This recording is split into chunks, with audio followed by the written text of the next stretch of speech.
ஜாலியாக போவோம், ஜாலியாக வரும். போகும்போது எங்கன்னா நிறுத்திடுவார்.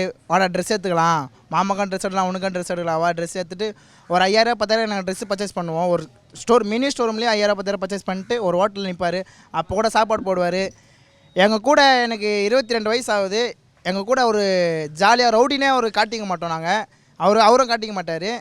ஒரு கோலி விளாடுவோம், பொம்பர் விளாடுவோம், ஆவின் மணி விளாடுவோம், தாய் பாஸ் விளாடுவார் எங்கள் கூட. ஜாலியாக விளையாடுவார் எங்கள் கூட. ஆனால் அவர் இல்லாமல் கோயில் திருவிழா வருஷம் பிரம்மாண்டமாக நடக்கும் நம்ம மயிலாப்பூரில். மயிலாப்பூரே கோயில் திருவிழா எங்கன்னு கேட்டால் நம்ம முத்துமாரியம்மன் கோவில் திருவிழா, கோயில் திருவிழா தான் சொல்லுவாங்க. சிவகுமார் மாமா பேர் வந்து ஜீன் தான் நம்ம கூப்பிடுவோம். வெளி இடத்துல வந்து டைகர் சிவன் தான் கூப்பிடுவாங்க. நாங்கள் வந்து ஜீனு கூப்பிடுவோம். அவர் தேருக்கு நம்ம போயிடலாம்டா, சந்தோஷமாக இருக்கும். எப்படி பார்த்தாலும் ஒரு 50-60 பேர் மோல் அடிப்பாங்க.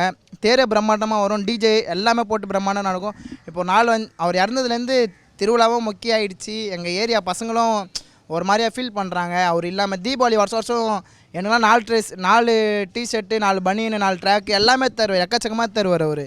இப்போ இல்லாமல் அவர் பசங்களே கண்ணு கலங்குறோம். இருந்தாலும் இப்போ போனால் கூட நாங்கள் தொட்டு கும்பிட்டு தான் உள்ளே போவோம். சும்மா உட்காருதுனா கூட நாங்கள் கடவுள் மாரி நாங்கள் பார்த்துன்னு இருந்தோம். அவர் இல்லாத போது நம்மளுக்கு ஒரு கஷ்டமாக ஆதங்கமாக இருக்குது. அவர் நம்ம கூட இல்லை. எப்போ நம்ம கூட தான் இருக்கார். ஆனால் அவர் எங்கேயோ இருக்கிற மாதிரி ஒரு ஃபீலிங் வருது. அவர் இறந்து போன ஃபீலிங்னு வரல. ஆனால் இருந்தால் ஒரு ஜாலியாக இப்போ தீபாவளிக்கு வருஷம் கொண்டாடுவோம். பயங்கரமாக கொண்டாடுவோம். நாங்கள் இந்த வருஷம் நாங்கள் தீபாவளியே கொண்டாடல. அப்படி ஏரியாவை சொல்லணும், என்னடா இந்த பசங்க தீபாவளி எப்படி கொண்டாடுவாங்க, இந்த வருஷம் கொண்டாடவே இல்லை. ஏன்னா ஒருத்தர் நம்ம கூட இல்லை, அதனால் நம்ம கொண்டாட முடியல.